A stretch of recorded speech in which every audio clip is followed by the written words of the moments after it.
ఈ అమరావతిపై ఆంధ్రప్రదేశ్ ముఖ్యమంత్రి చంద్రబాబు నాయుడు శ్వేతపత్రం విడుదల చేశారు సార్. ఈ సందర్భంగా ఆకాశమే హద్దుగా అమరావతి నిర్మాణం ఉంటుంది, అమరావతిని బంగారం చేస్తామన్నారు. గత ప్రభుత్వం చేసిన విధానాలను కూడా విమర్శించారు. మతిలేని వాళ్లే రాజధానిని మారుస్తామంటూ ధ్వజమెత్తారు. పునర్నిర్మాణానికి కంకణం కట్టుకున్నాం అంటూ శ్వేతపత్రం విడుదల సందర్భంగా స్పష్టం చేశారు సార్. దాంతోపాటు పలానా తేదీలోపు నిర్మిస్తామని చెప్పలేం, అందరి సహకారంతోనే ముందుకెడతాం. సో ఇప్పుడు చాలా బిగ్ టాస్క్ ఈ అమరావతి పునర్నిర్మాణం అన్నది. మీరే చెప్పండి. అమరావతి అనేది ఎలా నిర్మించాలి, ఎలాంటి అవకాశం ఇస్తోంది, ఇప్పుడు ఆ శ్వేతపత్రంలో ఏమున్నది అనేది ఒక రాజకీయపరమైన అంశం. అందరికీ తెలిసిన అంశం ఏంటంటే జగన్మోహన్ రెడ్డి ఆ అమరావతిని వదిలేశాడు, 3 రాజధానులకు వెళ్ళాడు. సో అందులో డిఫరెన్స్ ఆశ్చర్యం ఏమీ లేదు కదా, అందరికీ తెలిసిన విషయమే. సో మనకు అమరావతి విషయంలో చంద్రబాబు నాయుడు ఏం చేయాలి, ఏం చేస్తే ఈ కళ సాకారం అవుతుంది. గత ప్రభుత్వం అమరావతిని వదిలేసింది అన్నది నోన్ థింగ్ అది. ఎందుకంటే 3 రాజధానులు అన్నారు, 3 ప్రాంతాల్లో ప్రజలు తిరస్కరించారు. చాలా క్లియర్గా జగన్మోహన్ రెడ్డి 3 రాజధానుల విధానాన్ని ప్రజలు తిరస్కరించారు. ఇప్పుడు చంద్రబాబు నాయుడుకి ఒక అవకాశం వచ్చింది అమరావతిని మళ్ళీ ఆ డ్రీమ్ను రియలైజ్ చేయడానికి. సో అమరావతి డ్రీమ్ రియలైజేషన్కు ఏం చేయాలన్నది ముఖ్యం. అందువల్ల శ్వేతపత్రాలు ఒక పార్ట్. శ్వేతపత్రాలు ఎందుకు ప్రభుత్వాలు, ఇప్పుడు తెలంగాణ ప్రభుత్వాలు కూడా విడుదల చేశాయి. శ్వేతపత్రాలు విడుదల చేయడానికి కారణం ఏంటంటే, ఒకటి ఈ ప్రభుత్వ దృక్పథంలో ప్రజెంట్ స్టేటస్ ఏంటి అనేది ప్రజలకు చెప్పడం ఒకటి, ఇక్కడ నుంచి మేము బిల్లు చేస్తాము అనే ఒక హామీ ఇవ్వడము, రెండవది గత ప్రభుత్వ తప్పుల్ని ఎక్స్పోజ్ చేయడం. అందువల్ల శ్వేతపత్రము ఒక పొలిటికల్ వెపన్. ఏ ప్రభుత్వానికైనా ఎవరు అధికారంలోకి వచ్చినా గత ప్రభుత్వాల తప్పిదాలను జనం ముందు ఉంచటానికి ఒక వెపన్ లాగా ఉంటుంది. కానీ అల్టిమేట్గా జరగాల్సింది ఏంటి, ఇప్పుడు అమరావతి నిర్మాణం. సో అమరావతి నిర్మాణము ఎలా జరగాలి అనేది ఇప్పుడు అందరము చర్చించాలి. ఎందుకంటే చంద్రబాబు నాయుడు సలహాలు ఎవరిదైనా తీసుకుంటామని. సో అంతకుముందు నారాయణ 2.5 సంవత్సరాల్లో పూర్తి చేస్తానన్నాడు. ఇప్పుడు చంద్రబాబు నాయుడు సమయం చెప్పలేము అంటున్నారు అని కూడా ఎవరైనా అనొచ్చు. కానీ ఏ నగర నిర్మాణమైనా 2.5 నెలల్లో, 3 ఏళ్లలో, 5 ఏళ్లలో పూర్తి కాదు. ఒక నగర నిర్మాణం అనేది ఒక ప్రాసెస్. ఆ ప్రాసెస్లో పూర్తి కావాల్సింది. బహుశా నారాయణ అన్నది ఏమన్నా working capital. So working capital వరకు మేము కంప్లీట్ చేస్తామని. But Amaravati is a process, not an event.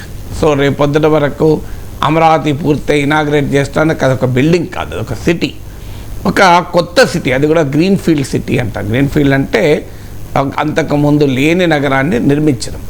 So ప్రపంచవ్యాప్తంగా కూడా నగరాలు అనేది ఒక ఎకనామిక్ గ్రోత్ సెంటర్స్గా భావిస్తున్నారు. ఒకప్పుడు నగరీకరణ అనేది ఒక నెగిటివ్ ఫినామినన్గా భావించేవాళ్ళు.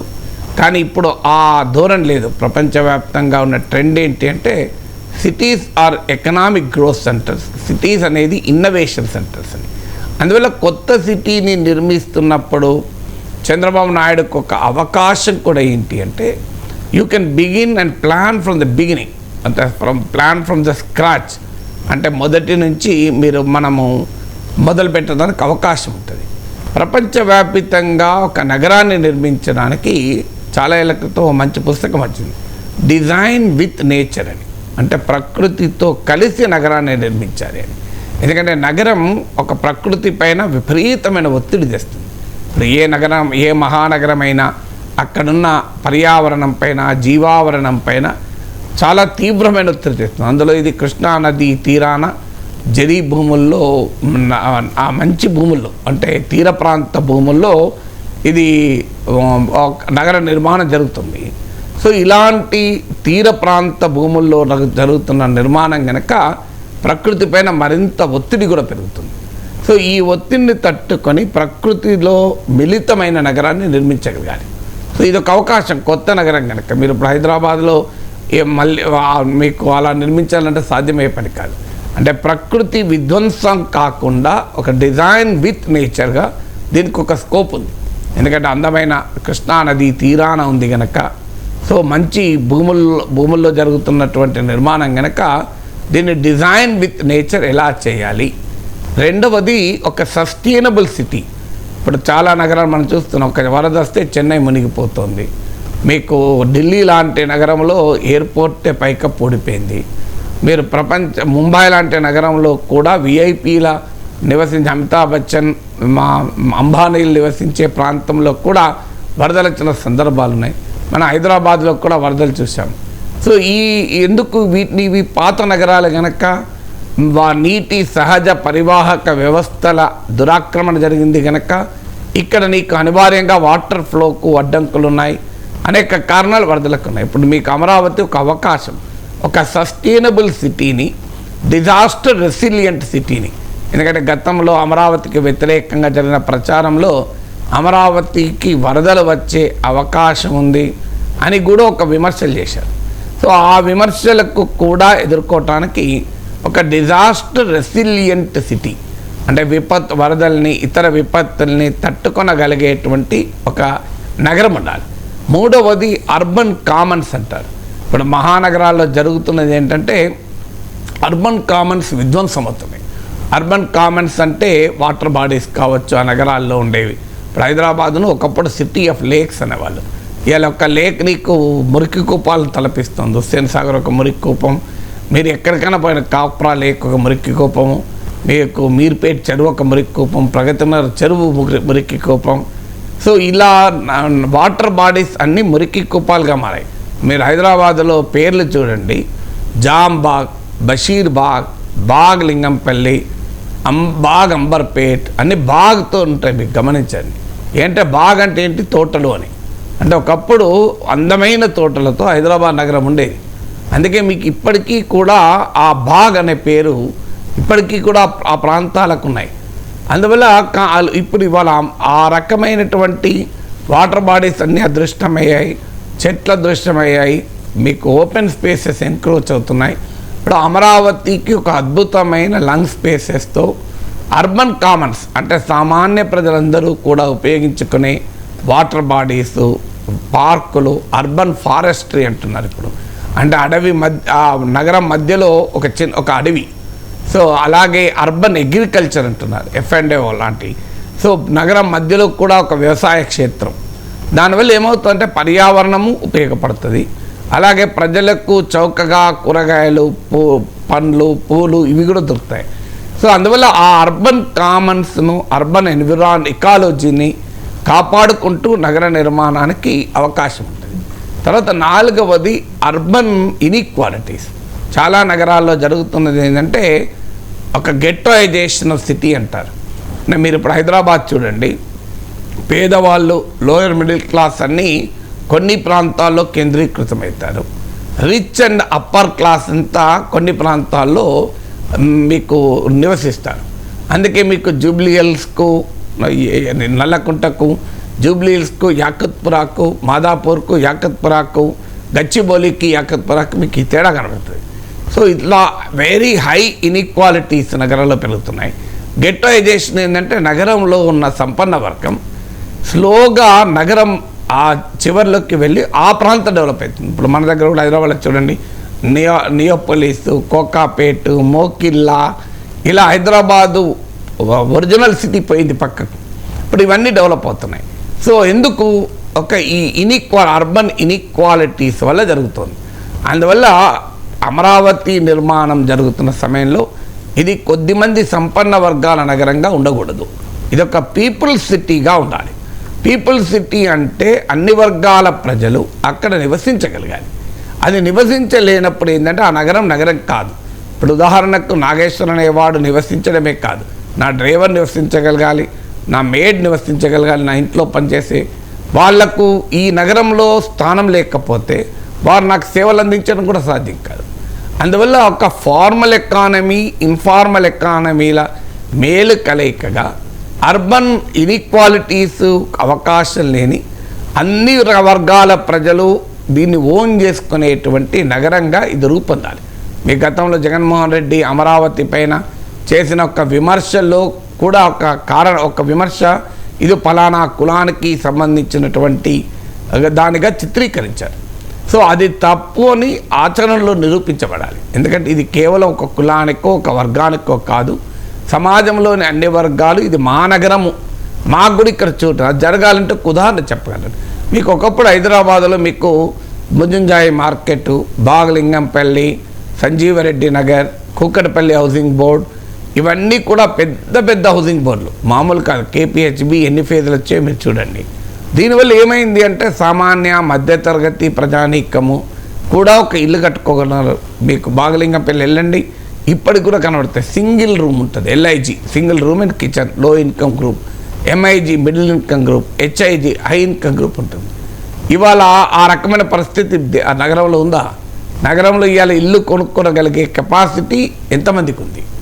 సో దీనికి కారణం ఏంటంటే ప్రభుత్వం హౌసింగ్ రంగం నుంచి బయటకు వచ్చి రియల్ ఎస్టేట్ సిటీగా దీన్ని మార్చేశారు.